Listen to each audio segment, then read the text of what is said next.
வணக்கம் நண்பர்களே, மாயாச்சின்னு சீரியல் செம பரபரப்பா போயிட்டு இருக்குன்னே சொல்லலாங்க. பரபரப்பான கட்டத்துல அதிரடி திருப்பங்கடங்க பார்த்தோம்னா, நம்ம ரகுராம் பிறந்த நாள் கொண்டாட்டம் களை கட்டுது.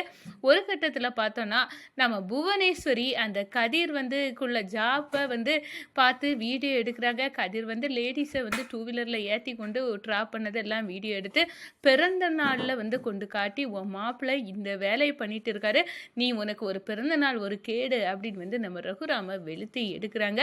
அதை பற்றி தான் இந்த வீடியோக்குள்ள பார்க்க போறோம். அதுக்கு முன்னாடி சேனலுக்கு லைக் அண்ட் சப்ஸ்கிரைப் பண்ணுங்க ஃப்ரெண்ட்ஸ். பக்கத்தில் இருக்க பெல் ஐக்கானையும் கிளிக் பண்ணுங்க.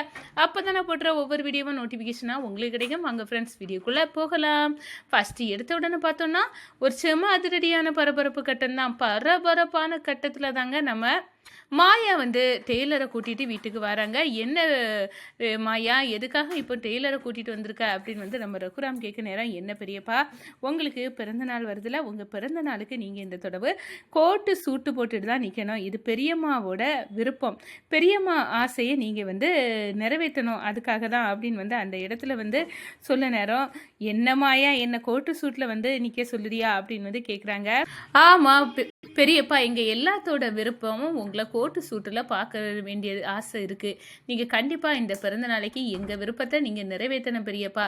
இந்த பிறந்த நாளை நல்லா ஜாமுனி கொண்டாடணும். அதுக்காக தான் இந்த டெய்லர் உங்களை அளவெடுத்து உங்களுக்கு கரெக்டாக பெர்ஃபெக்டாக துணியை கோட்டுக்கு தச்சு கொடுத்துருவாங்க அப்படின்னு சொல்ல நேரம், அப்படியே நம்ம ரகுராமுக்கு சந்தோஷம். என் பொண்ணு மாயா இப்போ என்னை கோட்டு சூட்டில் பார்க்கணுன்னு விரும்பிட்டா, சரி எடுத்துக்கோங்க அப்படின்னு அந்த இடத்துல அளவெல்லாம் கொடுக்குறாங்க. இந்த சைடு நம்ம பார்வதிக்கு வயத்தறிச்சல் தாண்டவம் ஆடுன்னு சொல்லலாம்.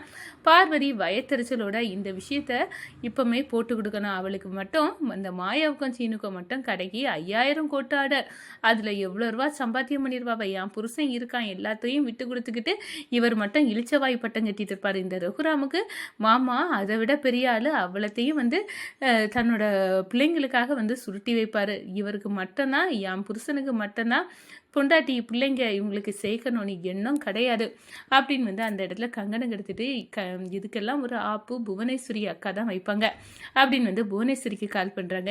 என்ன பார்வதி, என்ன விஷயம், எதுக்காக கால் பண்ணியிருக்க அப்படின்னு கேட்க நேரம், இங்கே ரகுராமுக்கு பிறந்தநாள் கொண்டாட்டம் களை கட்டுது. அதுவும் கோட்டு சூட்டில் ரகுராம் இருக்கணுமா. இது மாயாவின் ஆர்டர். மாயா ரகுராம் மாமாவுக்கு கோட்டு சூட்டு எல்லாம் தைக்கிறதுக்கு ஏற்பாடு பண்ணிட்டா. இனி அவர் அதில் தான் நிற்க போகிறாரு, அவரை கையில் பிடிக்க முடியாது அப்படின்னு சொல்ல நேரம், என்ன இந்த ரகுராம் கோட்டு சூட்டில் நிற்பானா அப்படின்னு அதிர்ச்சியில் நிற்கிறாங்க. ஒரு கட்டத்தில் பார்த்தோன்னா எப்படியாவது ரகுராம் இந்த பிறந்த நாளை அப்படியே வெறுக்கணும், வேண்டானி கேக்கை வெட்டின கேக் கையோட அவன் அலறணும், கண்ணீர் வடிக்கணும், அந்த அளவுக்கு ஏதாவது பண்ணணும் அப்படின்னு புவனேஸ்வரி யோசிச்சுட்டு இருக்கிறது தான் நம்ம புவனேஸ்வரிக்கு ஒரு தகவல் கிடைக்கிது. இந்த பாருங்கள், ரகுராமோட மாப்பிள்ளை கதிர் ஒரு டூ வீலரு அவர் கால் டாக்ஸி மாதிரி ஆட்களை ஏற்றி கொண்டு ட்ராப் பண்ணக்கூடிய ஜாப்பை பார்க்குறாரு. இந்த பாருங்கள், எத்தனை லேடிஸை ஒரு நாளைக்கு ஏற்றிட்டு போகிறாரு. இதை ரகுராம் பார்த்தா தன்னோட பொண்ணோட வாழ்க்கைக்கு இவன் உல வச்சிருவான் அப்படின்னு அந்த இடத்துல கோபமும் கொந்தளிப்பாலும் வெறுப்போட இருப்பான் அப்படின்னு அந்த இடத்துல காட்டுறாங்க.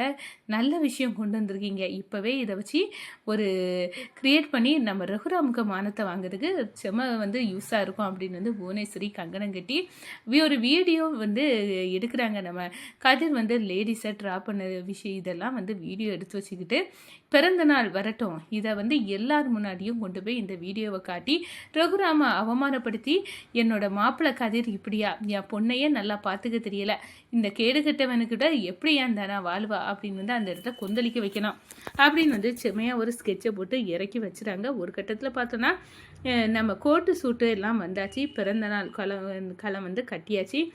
நம்ம அன்னை கோட்டில் நிற்கிறத பார்க்கவே ரொம்ப அழகாக இருக்குது அப்படின்னு நம்ம சிவா சொல்ல, ஒட்டுமொத்த குடும்பமும் நீங்கள் எப்படியும் இந்த வேட்டி சட்டையோட இருந்ததை பார்த்ததை விட கோட்டு சூட்டு உங்களுக்கு பொருத்தமாக இருக்குது, இதை போட தகுதியான ஆள் நீங்கள் தானே தோணுது பெரியப்பா அப்படின்னு நம்ம மாயா சொல்ல அவ்வளோ சந்தோஷமாக இருக்காங்க. கேக்கெல்லாம் கொண்டு வைக்கிறாங்க.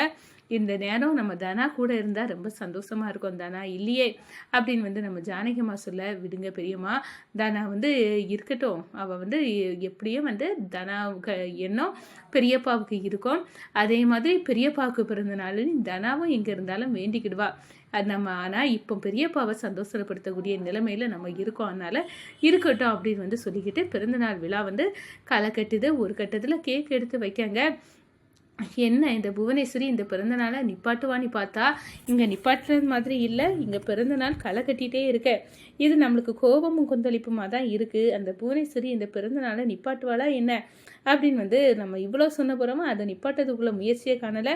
என்னை கொஞ்ச நேரத்தில் மாமா கேக்கையே கட் பண்ணிடுவாங்க போல் இருக்குத அப்படின்னு வந்து அந்த இடத்துல கோபத்தோடையே நிற்கிறாங்க நம்ம பார்வதி. நிற்க நேரம் நம்ம புவனேஸ்வரி வந்து காரில் வந்து இறங்குறாங்க. இவளை தான் நம்ம கூப்பிடவே இல்லையே, எதுக்காக இவ வாரா, இவ வந்தாலே பிரச்சனை தான் அப்படின்னு வந்து சிவா எதுக்கு எங்கள் வீட்டுக்கு வாரா, வெளியே பொடி அப்படின்னு வந்து புவனேஸ்வரியை விரட்டுறாங்க. என்ன உங்கள் அண்ணனுக்கு பிறந்தநாள் கொண்டாட்டத்தில் நான் கலந்துக்க வந்தேன்னு பார்க்குறியா அப்படின்னு வந்து கேட்டுட்டு, சேச்சா நான் அதுக்கெல்லாம் வரலை, ஏதாவது கொளுத்தி போட தானே வருவேன், இப்போமா அதுதான் ஒரு கொளுத்தி போட உன் அண்ணே இந்த பிறந்த நாளே வேண்டா வெறுப்பா புதுக்கணும் அதுக்காக தான் வந்திருக்கேன் அப்படின்னு வந்து ஒரு வீடியோ பாரு ரகுராம், என்ன வீடியோ அப்படின்னு வந்து நம்ம ரகுராம் வந்து பார்க்குறாங்க. அப்போ தான் கதிர் ஒவ்வொரு லேடிஸாக வந்து டூ வீலரில் ஏற்றி இறக்கதை பார்த்து அப்படியே அதிர்ச்சியில் நிற்கிறாங்க.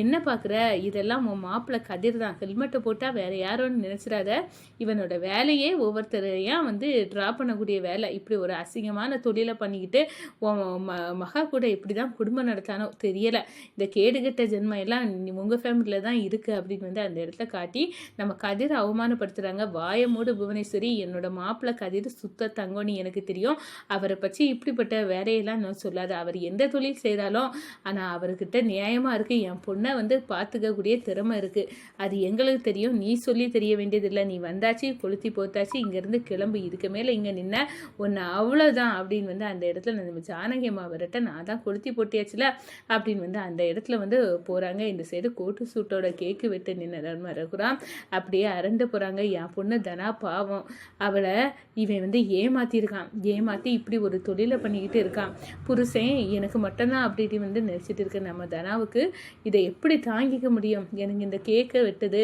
இதெல்லாம் எனக்கு தேவையில்லை, என் பொண்ணோட வாழ்க்கையே இப்படி இருக்க நேரம் எனக்கு இந்த வயசில் கேக்கு தேவையா ஜானகி, இது எனக்கு வேண்டாம் அப்படின்னு வந்து அந்த இடத்துல வெறுப்பா அப்படியே இருக்காங்கங்க. ஒரு கட்டத்தில் நம்ம தனாவுக்கு வந்து ஜானகி அம்மா ஃபோனை போட்டு கதிர் என்ன வேலை பார்க்குறான், இப்படி ஒரு புவனேஸ்வரி வந்துட்டு போகிற விஷயத்த சொல்கிறாங்க, என்னம்மா இவர் இந்த வேலையை பார்க்குறாரு எனக்கு தெரியாதுமா அப்படின்னு சொல்லிட்டு, ஆனால் எந்த வேலை பார்த்தாலும் வந்து கதிர் வந்து நல்லவன் அவன் வந்து அப்படின்னு எனக்கு தெரியும், எனக்கு தெரியாதா கதிரை பற்றி, ஆனால் இப்படி வந்து சொல்லிட்டு போனா இந்த புவனேஸ்வரி அப்பாவோட பிறந்த நாளில் இப்படி வந்து பிறந்த நாளை கொண்டாட முடியாத அளவுக்கு அவள் சொல்லிட்டு போயிட்டா, ஏமா இந்த புவனேஸ்வரி எல்லாம் திருந்தவே மாட்டாளா அப்படின்னு வந்து அந்த இடத்துல தனா கேட்க தெரியல, ஆனால் கதிர்கிட்ட சொல்லு இந்த வேலை அவங்க அப்பாவுக்கு வந்து பிடிக்கவே பிடிக்கல அப்படின்னு வந்து சொல்லி வை அப்படின்னு வந்து அந்த இடத்துல சொல்ல நேரம் நம்ம தனா ஆமாம் இந்த வேலை விட்டுருங்கன்னு கண்டிப்பாக நான் சொல்ல போகிறேன், வேலை இல்லாமல் இருக்கிறத விட இந்த வேலை இவருக்கு தேவையில்லைம்மா, நானே புரிய வைக்கேன் அப்படின்னு வந்து அந்த இடத்துல தனா வந்து சொல்கிறாங்க.